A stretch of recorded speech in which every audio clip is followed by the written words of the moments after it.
السلام علیکم، welcome to جن سٹوریز چینل۔ کہانی شروع کرنے سے پہلے ہمارے چینل کو سبسکرائب کریں اور بیل بٹن دبا کر تمام ویڈیو نوٹیفیکیشنز آن کر لیں۔ سومی ان میں سے نہیں تھی۔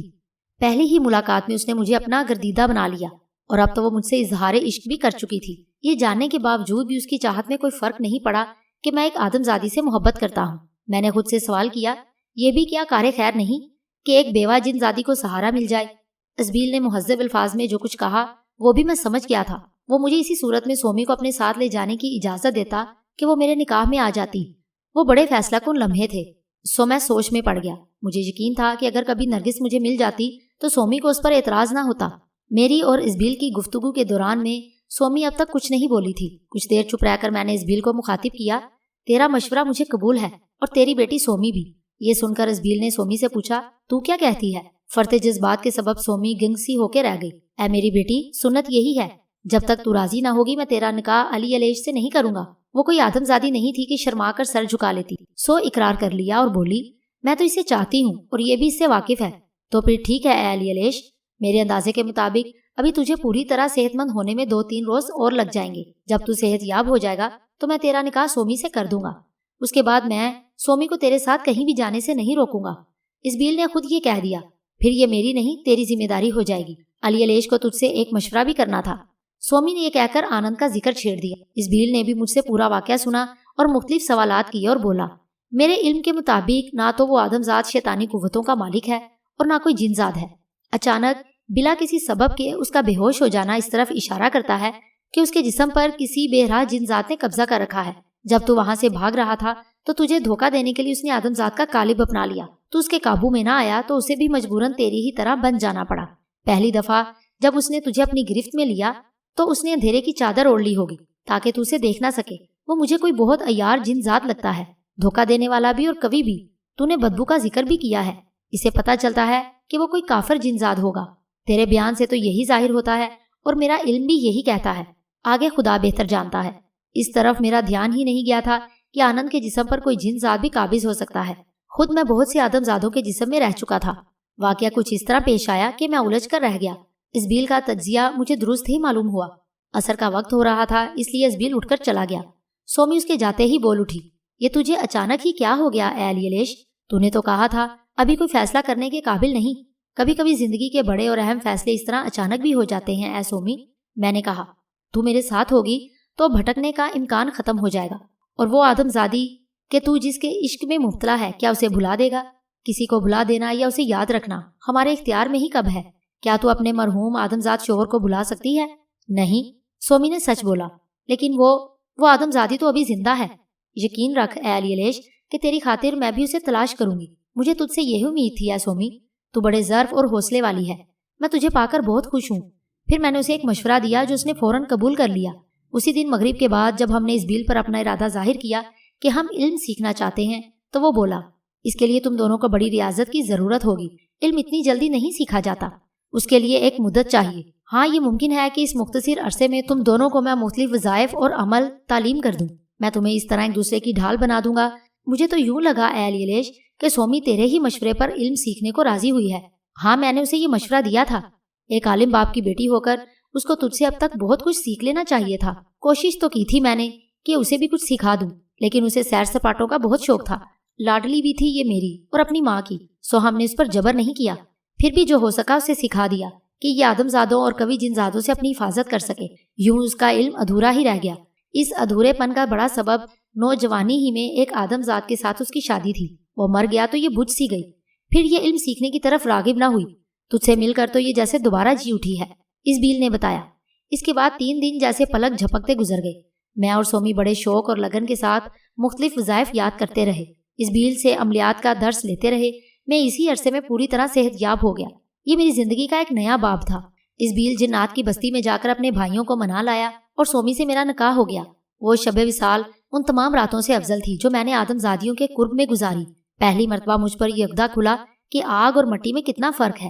عالم حموز کی بیٹی واضح اور سومی کے درمیان زمین و آسمان کا فرق تھا، حالانکہ دونوں ہی جن زادیاں تھیں۔ واضح ایک عذاب تھی تو سومی مجسم ثواب۔ سب سے بڑی بات یہ تھی کہ میں نے پہلی بار اپنے ضمیر پر کوئی بوجھ محسوس نہیں کیا۔ رات بھر سومی میری کشت بے آب پر گھٹا بن کر برستی رہی۔ ہمارے ارد گرد رنگ ہی رنگ تھے، خوشبو ہی خوشبو تھی۔ سومی نے مجھے نہال کر دیا۔ آخر کار میں اپنی اصل کی طرف لوٹ ہی آیا کہ قانون قدرت بھی یہی ہے، ہر شے اپنے اصل کی طرف لوٹتی ہے۔ ہم نے ایک دن اور اسی جنگل میں گزارا، پھر اس بھیل کی دعاؤں کے سائے ہم وہاں سے رخصت ہو گئے۔ میں اور سومی پہلے ہی طے کر چکے تھے کہ اب ہمیں کہاں رہنا اور کیا کرنا ہے، سو ہم نے اسی پر عمل کیا۔ جنگل سے نکل کر جب ہم آبادی کے قریب پہنچے تو انسانی قالب اپنا لیے۔ سومی اب ایک حسین ترین آدمزادی لگ رہی تھی۔ میں بھی اسی مناسبت سے ایک پرکشش اور وجیح نوجوان بن گیا۔ اے علی الیش، اب تو میرا کوئی اچھا سا نام رکھ دے، جیسے نام آدمزادیوں کے ہوتے ہیں۔ سومی نے مسکرا کر میری طرف دیکھا۔ منظور ہے مجھے اے سومی، لیکن اس شرط پر کہ میرا نام تجھے رکھنا ہوگا۔ میں بھی اس کے ساتھ قدم بڑھاتے ہوئے ہنس کر بولا۔ پھر کہا، تو میری زندگی میں ٹھنڈی چھاؤں بن کر آئی ہے، سو میں تجھے صنوبر کہوں گا۔ اب تو بتا کہ مجھے کس نام سے پکارے گی؟ اور تو اے علی الیش، میری تاریخ زندگی میں اجالا بن کر آیا ہے، اس لیے تجھے میں خورشید کہوں گی۔ ڈھاکہ شہر کا سب سے مشہور علاقہ چوک بازار ہے، یہیں ہم نے ایک گھر خرید لیا۔ یہ گھر سومی کو بہت پسند آیا۔ اس کا سبب قدیم طرز سے تعمیر تھا۔ کمروں کی چھتیں اونچی تھیں اور دروازے محرابی تھے۔ بڑے صحن میں دیواروں کے ساتھ ساتھ کیاریاں بنی ہوئی تھیں اور درخت بھی لگے ہوئے تھے۔ میں نے اس گھر کو ضروری ساز و سامان سے سجا دیا۔ ہم دونوں میاں بیوی تھے اور یہی ظاہر بھی کیا۔ ایئرپورٹ پر واقع جس 5 اسٹار ہوٹل میں گلریز احمد کے نام سے میں ٹھہرا ہوا تھا، وہاں جا کر میں اپنے دونوں سوٹ کیس بھی لے آیا۔ اب مجھے کسی ہوٹل میں سکونت اختیار کرنے کی ضرورت نہیں رہی تھی۔ سب سے پہلے میں نے ایک سوٹ کیس کھول کر وزارت داخلہ کی طرف سے جاری کردہ وہ اختیار نامہ دیکھا جو میرے لیے خاصی اہمیت کا حامل تھا۔ اسی اختیار نامے کی وجہ سے ونود جی کا اعتماد مجھے حاصل نہیں رہا تھا۔ اختیار نامہ سوٹ کیس میں مل گیا۔ میں سوٹ کیس بند کر رہا تھا تو سومی نے مجھ سے اختیار نامے کے بارے میں معلوم کیا۔ سومی کو تو مجھے سب کچھ بتانا ہی تھا، سو ایک ایک بات تفصیل کے ساتھ اس کے ذہن میں بٹھا دی۔ غیر ملکی دشمن وہاں کیا کھیل کھیلنے میں مصروف ہیں اور میں نے انہیں گھیرنے کی خاطر کیا چالیں چلیں، سومی کو آگاہ کر دیا۔ وہ سب کچھ جان گئی۔ ان آدمزادوں میں سے سومی نے صرف سنیتا کو دیکھا تھا جن کا میں نے ذکر کیا۔ بازار سے اشیاء صرف غائب ہونے سے جو قصہ شروع ہوا تھا، از اول تک آخر میں نے اسے سنا دیا۔ اب اس کی سمجھ میں آیا کہ میں 2 مرتبہ کیوں مرتے مرتے بچا تھا۔ کافی دیر تک ہم دونوں اسی موضوع پر گفتگو کرتے رہے۔ مجھے یہ دیکھ کر خوشی ہوئی کہ سومی میرے خیالات سے پوری طرح متفق تھی۔ سومی آدمزادوں کے درمیان بود و باش اور رہن سہن سے بخوبی واقف تھی اور میں بھی، سو اسے رہنے سہنے کے طور طریقے سمجھانے کی ضرورت پیش نہیں آئی۔ اس علاقے میں سکونت اختیار کرنے کا ایک اور سبب یہ بھی تھا کہ یہ علاقہ اب تک ہنگامہ رائیوں سے بچا ہوا تھا۔ احتجاجی مظاہرے اردو روڈ تک محدود رہے تھے، جو چوک بازار ہی سے ملی ہوئی آبادی تھی۔ چوک بازار اور اردو روڈ کی اکثر آبادی ڈکیا کٹی کہلاتی ہے۔ یہ لوگ اپنے آپ کو نواب خاندانوں سے بتاتے ہیں۔ یہ نہ بنگلہ بولتے ہیں نہ اردو، دونوں زبانوں سے مل کر ایک نئی زبان بن گئی ہے جسے ان لوگوں کی بولی کہا جاتا ہے۔ یہی وجہ تھی کہ حقیقتاً یہاں زبان کے مسئلے پر کوئی اختلاف پیدا نہیں ہو سکا۔ شام ہوئی تو میں نے سومی سے کہا، چل چوک بازار کے 2 چکر کاٹ آتے ہیں۔ یہ کہتے ہوئے میرے ہونٹوں پر مسکراہٹ آ گئی۔ تو مجھے کہیں بالکل ہی انجان تو نہیں سمجھ رہا؟ میں ایک عرصے اس شہر میں رہ چکی ہوں، ایک ایک علاقے کے رسم و رواج اور روایتوں سے واقف ہوں۔ میں سمجھ گئی کہ تو چوک کے 2 چکر کاٹنے کو کس لیے کہہ رہا ہے۔ پھر اس نے ٹھنڈا سانس بھرا۔ اس کے ساتھ بھی میں نے چوک کے 2 چکر کاٹے تھے، مگر برات کے ساتھ۔ مجھے پہلی بار سومی کی زبانی اس کے آدمزاد شوہر کے بارے میں تفصیل کا علم ہوا۔ وہ اپنے مرحوم شوہر غضنفر کے ساتھ ڈھاکہ شہری کے ایک علاقے عظیم پور میں رہ چکی تھی۔ وہیں ایک قدیم قبرستان ہے جو اسی آبادی کی مناسبت سے عظیم پور قبرستان کہلاتا ہے۔ وہیں اس کے شوہر کی قبر تھی۔ غضنفر سے جب سومی کی شادی ہوئی تو اسی کی ایما پر سومی نے انسانی قالب اپنا لیا تھا تاکہ آدمزادوں کو اس پر شک نہ ہو۔ وہ جن زادی ہے۔ وہ آدمزادیوں ہی کی طرح دلہن بنی تھی اور برات نے چوک کے 2 چکر لگائے تھے۔ سومی اس لیے جذباتی ہو گئی اور اپنے ماضی کے ورق الٹنے لگی۔ چوک بازار ہی کی وجہ سے اس علاقے کا یہ نام پڑ گیا تھا۔ یہ بازار گلائی میں ہے۔ ایک خاص بات اس سے یہ منسوب ہے کہ ڈھاکہ شہر میں کہیں شادی ہو تو برات اس بازار کے گرد وہ چکر لگاتی ہے۔ اس کا مقصد تشہیر و نمائش کے سوا اور کچھ نہیں۔ یہاں کی یہ روایت میرے علم میں تھی، میں نے اسی لیے سومی کو چھیڑا تھا۔ مجھے خبر نہیں تھی کہ اس روایت سے سومی کی کوئی جذباتی وابستگی بھی ہوگی۔ اگر ایسا ہے تو پھر چھوڑ نہیں چلتے۔ وہ چپ ہو گئی تو میں بولا، نہیں اے علی الیش، ہم اس روایت کو برقرار رکھیں گے۔ برات نہیں تو نہ صحیح، نئے دلہا دلہن تو ہے نا ہم۔ کچھ ہی دیر میں سومی نو بیاہتا دلہنوں کی طرح سج کر تیار ہو گئی۔ میں اسے دیکھتا رہ گیا۔ وہ بہت خوبصورت لگ رہی تھی۔ اب چل بھی کہ مجھے دیکھتا ہی رہے گا۔ اس نے میرے ہاتھ میں ہاتھ ڈال دیا۔ کیا سوچنے لگا؟ سوچ رہا ہوں کہ تجھے دیکھ کر کہیں لوگ رستہ چلنا نہ بھول جائیں، میں نے شوق لہجے میں کہا اور پھر اسے خود سے قریب کر لیا۔ سومی کو بھی خبر تھی اور مجھے بھی کہ یہ سب کچھ نظر کا دھوکا ہے، مگر جان بوجھ کر دھوکا کھانا بھی تو اچھا لگتا ہے۔ نہ سومی وہ تھی جو نظر آ رہی تھی اور نہ میں، پھر بھی ہم دونوں بہت خوش تھے۔ شام کے وقت چوک بازار میں یوں بھی خاصا ہجوم ہوتا ہے، لوگ اپنے اپنے کاموں سے لوٹ کر خریداری کے لیے وہاں آتے ہیں۔ ہر نظر سومی اور میری ہی طرف اٹھ رہی تھی، ان میں عورتیں بھی تھیں اور مرد بھی۔ چوک کے 2 چکر لگا کر ہم اپنے گھر لوٹ آئے۔ تجھے اب اس آدم زادی سنیتا کی خبر لینی چاہیے کہ وہ کہاں ہے، سومی نے مجھ سے کہا۔ تو نے اس سے ملنے کو کہا تھا، وہ تیرا انتظار کر رہی ہوگی۔ پھر اس نے خدشہ ظاہر کیا۔ مجھے ڈر ہے اے علی الیش کہ وہ کہیں آنند کے چکر میں نہ پھنس گئی ہو۔ اسے دیکھا ہے میں نے، بہت خوبصورت ہے۔ وہ جن ذات کہ جس نے آنند کے جسم پر قبضہ کر رکھا ہے، سنیتا کو تو اس کے ہتھے نہیں چڑھنا چاہیے۔ تو نے چاہے اسے محبت کا فریب ہی دیا ہو، مگر وہ تو اس انسانی قالب کو چاہتی ہے جس میں تو اس سے ملا تھا۔ تو بھی میرے ساتھ چلنا چاہے تو چل، یہاں اکیلی پڑی پڑی کیا کرے گی؟ میں بولا، میں اتنے میں اپنے باپ ازبیل سے مل آتی ہوں، وہ بھی تو اکیلا ہوگا۔ عشاء کے وقت تک آ جاؤں گی میں۔ اچھا ٹھیک ہے، تو وہاں چلی جا، میں سنیتا کا پتہ چلا کر اسے مل آتا ہوں۔ میں نے سومی کی تجویز مان لی۔ سومی چلی گئی تو میں نے سنیتا کا سراغ لگایا۔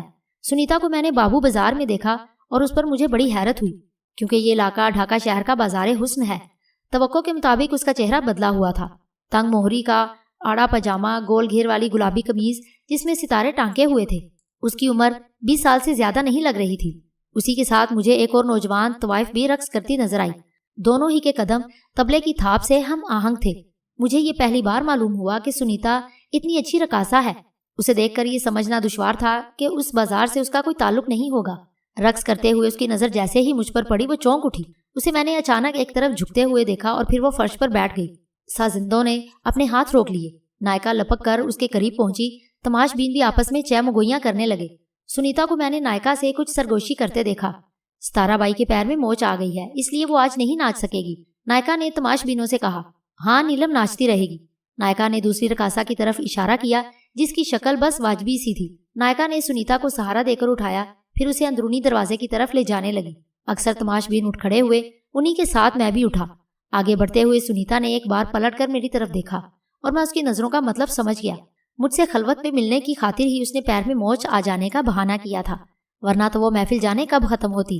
سنیتا تک پہنچنے کے لیے مجھے ایک مرتبہ پھر انسانی قالب چھوڑنا پڑا۔ اسے معلوم تھا کہ میں کسی بند کمرے میں بھی پہنچ سکتا ہوں۔ میں اس کمرے میں داخل ہوا۔ وہ بظاہر آرام کی غرض سے کمرے کا دروازہ اندر سے بند کر کے میری آمد کا انتظار کرنے لگی۔ میں اس کمرے میں داخل ہوا تو سنیتا کو ایک مسحری پر بیٹھے دیکھا۔ مسحری کے قریب ہی 2 مونڈھے پڑے تھے۔ میں نے جب سکھبیر کا قالب اپنایا تو انہی موڑوں پر سے ایک پر بیٹھ گیا۔ میرے ظاہر ہوتے ہی سنیتا مسحری کے سرہانے آ کر بیٹھتے ہی بولی، تو کہاں غائب ہو گیا تھا سکھبیر؟ 1 روز بعد ملنے کے لیے کہہ کر گیا تھا اور اب 2 ہفتے کے بعد آ رہا ہے۔ انتظار کی بھی آخر کوئی حد ہوتی ہے۔ اگر تو نے مجھے روک نہ دیا ہوتا تو میں اب تک اس آنند کا کام تمام کر چکی ہوتی، یا تیرا کام تمام ہو جاتا۔ میں بولا، وہ کیسے؟ ایسے کہ وہ حرام زادہ آنند واقعی حیرت انگیز پوری اسرار قوتوں کا مالک نکلا۔ میں نے اسے بتایا، تجھے تو زندہ سلامت دیکھ کر مجھے خوشی ہو رہی ہے۔ اگر وہ تجھے زندہ بھی چھوڑ دیتا تو پھر اپنی کنیز بنا کر رکھتا۔ اسی رات جب میں تجھ سے ملا تھا تو اس کی کوٹھی میں پہنچ گیا تھا۔ پھر میں نے وہ منظر بیان کر دیا جو دیکھا تھا۔ میں اپنے جسم سے باہر تھا، پھر بھی اس نے وہاں میری موجودگی کو محسوس کر لیا۔ تجھے یہ سن کر شاید حیرت ہو کہ میں بھی اس کی شکتی کے آگے نہ ٹھہر سکا۔ میرے اور اس کے درمیان بہت زبردست مقابلہ ہوا۔ میں اور وہ، ہم دونوں ہی لہو لہان ہو گئے۔ اس کے بعد بڑی مشکل سے اپنی جان بچا کر بھاگ سکا، ورنہ شاید وہ مجھے مار ڈالتا۔ تیرے پاس اتنے دن نہ آنے کا سبب یہی تھا کہ میں اس شہر میں نہیں تھا۔ پھر کہاں چلا گیا تھا تو؟ سنیتا کے لہجے سے فکر و تشویش کا اظہار ہونے لگا۔ میں کیونکہ شدید زخمی تھا اس لیے ایک دن تو یہیں ڈھاکہ میڈیکل اسپتال میں رہا، پھر یہاں سے راجشاہی چلا گیا اور وہاں اپنا علاج کروایا۔ میں آج ہی وہاں سے لوٹ کر آیا ہوں۔ صحت یاب ہونے میں مجھے اتنے دن لگ گئے، اگر میں اس شہر میں ہوتا تو یہ ممکن نہیں تھا کہ تجھ سے نہ ملتا۔ ہر چند کہ اسے بھی میں نے زخمی کر دیا تھا، لیکن احتیاط کا تقاضا یہی تھا کہ اپنا علاج اس شہر کی بجائے کہیں اور کرواتا۔ فکر مند ہونے کے باوجود سنیتا مجھے بہت غصے میں دکھائی دی۔ اسی کے سبب وہ اٹھ کر کمرے میں ٹہلنے لگی۔ میری توجہ اس کے ذہن پر تھی۔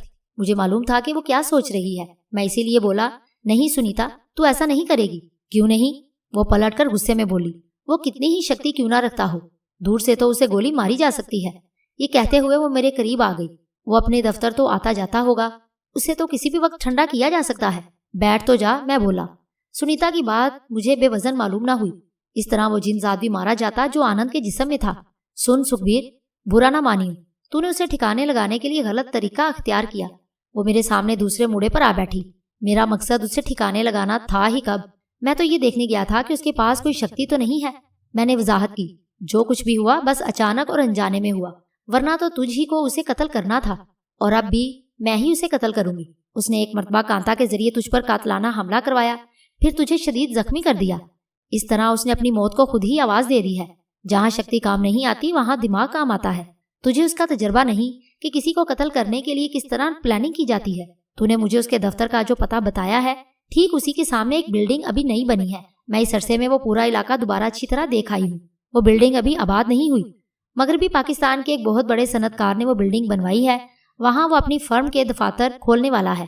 اس بلڈنگ کے دونوں چوکیداروں کو قابو میں کرنا کوئی ایسا مشکل کام نہیں۔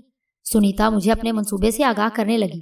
اگر اس بلڈنگ کی پہلی منزل سے گولی چلائی جائے تو آنند کو بڑی آسانی سے قتل کیا جا سکتا ہے۔ اس کے لیے یہ معلوم کرنا ہوگا کہ وہ روزانہ کب دفتر آتا ہے اور کس وقت اٹھتا ہے۔ مجھے اس عرصے میں وہ نظر نہیں آیا۔ ممکن ہے تیری ہی طرح وہ بھی بستر پر پڑا ہو۔ بہت عرصے پہلے صرف ایک مرتبہ اسے میں نے دیکھا تھا، لیکن پہچان سکتی ہوں۔ سنیتا مجھ سے تصدیق کی خاطر اس کا حلیہ بتانے کے بعد بولی، جیسور میں کچھ دیر کو اس سے میری ملاقات ہوئی تھی۔ 1.5 سال پہلے کی بات ہے یہ۔ وہ نیا نیا یہاں آیا تھا۔ اس وقت تو مجھے ذرا بھی یہ محسوس نہیں ہوا کہ اس کے اندر اتنی شکتی ہوگی۔ نہ کبھی ونود جی نے اس کا ذکر کیا۔ وہ عیار بڈھا تجھے کیوں کچھ بتانے لگا؟ میں بولا، اور پھر سنیتا نے آنند کا جو حلیہ بتایا تھا اس کی تصدیق کر دی۔ میں یہ سمجھ چکا تھا کہ آنند کے جسم پر اس وقت تک نامعلوم جن ذات نے قبضہ نہیں کیا ہوگا۔ سنیتا کا ذہن پڑھ کر مجھے یہ بھی پتا چل گیا کہ وہ دھان منڈی کی کوٹھی سے اسی رات فرار ہو گئی تھی۔ پہلے جب وہ ڈھاکہ میں تھی تو چند افراد سے اس کے ذاتی مراسم بھی تھے۔ انہی میں بابو بازار کا ایک با اثر گنڈا بھی شامل تھا۔ اسی کے ذریعے سنیتا اس کوٹھے تک پہنچی تھی۔ سنیتا کو وہ گنڈا عبدل ایک دولت مند عورت کی حیثیت سے جانتا پہچانتا تھا۔ سنیتا کا خیال تھا کہ کبھی ضرورت پڑی تو عبدل سے کوئی چھوٹا موٹا کام لیا جا سکتا ہے، مگر اس کی نوبت نہیں آئی۔ کوٹھی سے کوٹھے تک پہنچنے کے لیے سنیتا نے عبدل کو یہ کہانی سنائی تھی کہ اس کے کچھ رشتہ دار دولت کے لالچ میں اسے قتل کر دینا چاہتے ہیں۔ یہی کہانی عبدل کے ذریعے اس نائکا نے سنی تھی۔ وہ اسی لیے سنیتا کو پناہ دینے پر آمادہ ہو گئی۔ پھر جب سنیتا نے اس نائکا کو یہ بتایا کہ وہ رقص کرنا بھی جانتی ہے اور اس کی آمدنی کا ذریعہ بھی بن سکتی ہے تو نائکا اور بھی خوش ہو گئی۔ نائکا کو معلوم تھا کہ سنیتا نے اپنے دشمنوں سے چھپ کر وہاں پناہ لی ہے، تو پھر چہرے کی تبدیلی پر بھی اسے کوئی اعتراض نہ ہوا۔ ہاں، اس پر اسے حیرت ضرور ہوئی۔ دوسرے ہی دن سے سنیتا نے بھری محفل میں رقص کرنا شروع کر دیا۔ نائکا ہی نے اس کا نام ستارہ بائی رکھا تھا۔ 2-3 ہی روز میں اس کے رقص کی دھوم مچ گئی اور اس کوٹھے پر زیادہ تماشبین آنے لگے۔ سنیتا پر نائکا نے کوئی پابندی نہیں لگائی۔ اس کی ایک وجہ تو عبدل تھا اور دوسری وجہ خود سنیتا تھی۔ نائکا سے وہ ایک پیسہ بھی نہ لیتی، جب تک اس کا دل چاہتا رقص کرتی، جب چاہتی اپنے کمرے میں چلی جاتی۔ یوں اس کا جی لگا رہتا۔ کوٹھی سے فرار ہوتے وقت سنیتا خاصی بڑی رقم سمیٹ لائی تھی۔ اس کے علاوہ دیگر ضروری سامان بھی۔ اسی سامان میں اسلحہ بھی تھا۔ سنیتا کا ذہن اس وقت آنند کے قتل کی منصوبہ بندی میں مصروف تھا۔ میں نے اسی لیے اسے نہیں ٹوکا اور خاموش بیٹھا رہا۔ بس تو اب سکھبیر، تو درمیان سے ہٹ جا اور دیکھ کہ تیری سنیتا کس طرح آنند کو مارتی ہے۔ سوچتے سوچتے وہ ایک دم بول اٹھی، اگر تیری یہ مرضی ہے تو ایسا ہی صحیح۔ میں فوراً مان گیا، ورنہ تو میرا ارادہ خود ہی اس سے نمٹنے کا تھا۔ جہاں تک میرا اندازہ ہے تجھے اس میں 2-3 روز تو لگ ہی جائیں گے۔ اسی کے بعد تو آخری قدم اٹھائے گی۔ تو نے اسے ٹھکانے لگانے کے بارے میں جو کچھ سوچا ہے ٹھیک ہے، اسے دور ہی رہ کر مارا جا سکتا ہے۔ میں تیرے منصوبے میں تو کوئی مداخلت نہیں کروں گا، لیکن اس وقت تیرے قریب ہی رہوں گا۔ نہیں سکھبیر، اس نے انکار کر دیا۔ تو وہاں ہوگا تو میرا دھیان بٹا رہے گا، مگر میں تجھے نظر آؤں گا تو تیرا دھیان بٹے گا۔ میں نے کہا، مجھے تو خبر ہوگی کہ تو موجود ہے۔ یہ اچھا نہیں ہوگا سکھبیر۔ وہ بزید رہی، اسے دیکھ کر تجھے غصہ بھی آ سکتا ہے۔ تیری ذرا سی بھی مداخلت سارا کھیل بگاڑ سکتی ہے۔ وعدہ کر مجھ سے کہ تو اس وقت نہیں آئے گا۔ یہ کہتے ہوئے اس نے میرا ہاتھ پکڑ لیا۔ سنیتا سے مجھے جھوٹا وعدہ کرنا ہی پڑا۔ اس کے پاس مزید کچھ دیر بیٹھ کر میں چلنے لگا۔ ابھی تو میں نے تجھے جی بھر کے دیکھا بھی نہیں کہ تو اٹھ کھڑا ہوا۔ وہ مجھے روکنے لگی۔ سنیتا کے لمس نے اس مرتبہ مجھ پر کوئی اثر نہیں کیا۔ شاید اس کی وجہ وہی تھی جو ازبیل نے بیان کی تھی۔ سومی نے میرے ادھورے پن کو دور کر دیا تھا۔ مجھے آسودگی حاصل ہو چکی تھی۔ سنیتا کو مطمئن کرنے کے لیے میں بولا، تجھے میں تو دکھائی بھی دے رہا ہوں، لیکن تیرا تو اصل چہرہ بھی مجھ سے چھپا ہوا ہے۔ اگر تو کہے تو یہ سوانگ ختم کر دوں، مگر دوبارہ میک اپ کرنے میں مجھے خاصی دیر لگ جائے گی۔ رہنے دے، میں اپنی نظروں کی پیاس پھر کبھی بجھا لوں گا۔ تو نے وہ ہوٹل تو چھوڑ ہی دیا ہوگا سکھبیر کہ جہاں بلیک کنگ نے تجھ پر قاتلانہ حملہ کروایا تھا؟ سنیتا نے پوچھا۔ ہاں، اسی دن چھوڑ دیا تھا، میں نے جواب دیا، کیونکہ وہاں رہنا خطرے سے خالی نہ ہوتا۔ اب ایک اور جگہ ٹھکانہ کر لیا ہے۔ تو اس حرام زادے آنند کو گولی مار دے گی تو تجھے لے چلوں گا وہاں۔ میں نے خود ہی یہ اس لیے کہہ دیا کہ وہ پوچھ نہ لے۔ اب کہاں ٹھہرا ہوا ہوں، میرے پاس آتا تو رہے گا نا؟ ہاں، مگر اس وقت نہیں، دن میں آؤں گا جب تیرے گھنگرو نہ بول رہے ہوں۔ مجھے معلوم نہیں تھا کہ تجھے یہ فن بھی آتا ہے۔ تو نے پوچھا نہیں کہ میں یہاں تک کیسے پہنچی۔ یہ کہتے ہوئے وہ مسکرائی۔ یہاں آنے سے پہلے ہی میں نے سب کچھ معلوم کر لیا تھا، پھر پوچھتا کیوں؟ تیری تسلی کے لیے میں بے خبر نہیں۔ تجھے اس گنڈے کا نام بتائی دیتا ہوں جس کے ذریعے تو یہاں تک پہنچی ہے۔ عبدل ہی نام ہے نا اس کا؟ اور تو ایک دولت مند عورت کشور ہے جس کا شوہر ایک حادثے میں مر چکا ہے۔ اور کچھ بتاؤں؟ وہ ہنس پڑی اور بولی، نہیں بس اتنا ہی کافی ہے۔ اچھا اب چلنے دے۔ یہ کہتے ہی میں اس کی نظروں سے غائب ہو گیا۔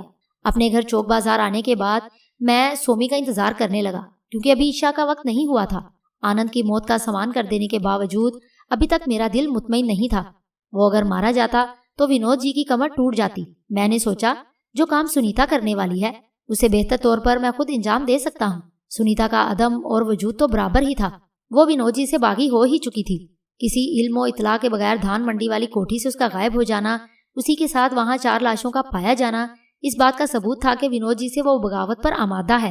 ان حالات میں اس کا قوی امکان تھا کہ ونود جی نے سنیتا کی موت کا حکم جاری کر دیا ہو۔ وہ ماری جاتی کہ زندہ رہتی؟ مجھے اس سے کوئی خاصی دلچسپی نہیں تھی۔ میں انہی سوچوں میں گم تھا کہ سومی لوٹ آئی۔ اس نے آتے ہی سنیتا کے بارے میں پوچھا۔ میں نے اسے تفصیل بتا دی، پھر اس سے مشورہ کرنے لگا۔ لیکن ابھی تو ہمیں یہ بھی معلوم نہیں اے علی الیش کہ وہ اس شہر میں موجود ہے۔ زخمی تو اسے بھی کر دیا تھا نا تو نے؟ سومی اس جن ذات کی بات کر رہی تھی جو آنند کے جسم پر قابض تھا۔ تیری تو اتنی دیکھ بھال ہو گئی اور فوراً علاج بھی، کیا خبر وہ ابھی تک زخمی پڑا ہو یا پھر مر گیا ہو؟ ہمیں اس جن ذات سے زیادہ آنند کی فکر کرنی چاہیے کہ وہ کہاں اور کس حال میں ہے۔ ٹھہر، میں ابھی معلوم کیے لیتا ہوں۔ یہ کہتے ہی میں نے آنکھیں بند کر لی۔ تو اس کا پتہ کر، میں آتی ہوں ابھی۔ سومی دروازے کی طرف بڑھ گئی۔ کیاریوں میں پانی ڈالنا ہی یاد نہیں رہا مجھے، پھول اور پودے مرجھا جائیں گے۔ آنند کا دھیان کرتے ہی میرے سامنے اس کا چہرہ آ گیا۔ وہ اپنی کوٹھی میں ہی تھا، لیکن اس وقت نہ کوئی آدمزادی قریب تھی، نہ دور ساغل چل رہا تھا۔ یہ اس کی خوابگاہ معلوم ہوتی تھی۔ اس کے چہرے پر میں فکر مندی کے آثار دیکھے۔ معاً وہ اٹھا اور اپنی خوابگاہ میں موجود ایک الماری کا خفیہ خانہ کھول کر ٹرانسمیٹر نکال لیا۔ اسی وقت کمرے میں موجود ٹیلی فون کی گھنٹی بجی۔ اس نے ٹرانسمیٹر واپس الماری میں رکھا اور لپک کر ٹیلی فون کا ریسیور اٹھایا۔ ہیلو، ہاں محبوب، کچھ پتہ لگا اس کا؟ کیا کہہ رہے ہو؟ تمہیں 1 ہفتہ ہو گیا اس شہر میں آئے اور تمہیں اسے تلاش نہیں کر سکے؟ کیا ہو سکتا ہے کہ وہ نکل گئی ہو یہاں سے، لیکن یہ ضروری نہیں ہے۔ ہاں تم اس کی تلاش جاری رکھو۔ تمہیں اسی لیے تو یہاں بلایا ہے کہ تم اسے پہچانتے ہو۔ ہاں، جہاں بھی نظر آ جائے گولی مار دو۔ تمہارے ساتھ اور کتنے آدمی ہیں جو اسے پہچان سکتے ہیں؟ چلو ٹھیک ہے، ان سے بھی کام چل جائے گا۔ تم ایسا کرو کہ کل صبح 9 بجے میرے دفتر آ جاؤ، وہاں تفصیلی بات ہو جائے گی۔ ہاں، اس لڑکے ذیشان حیدر کو تو آج رات ختم کروا ہی دو، وہ اب ہمارے لیے مسئلہ بنتا جا رہا ہے۔ ہاں، میں 9 بجے سے پہلے ہی دفتر پہنچ جاؤں گا۔ یہ کہہ کر اس نے ریسیور رکھ دیا۔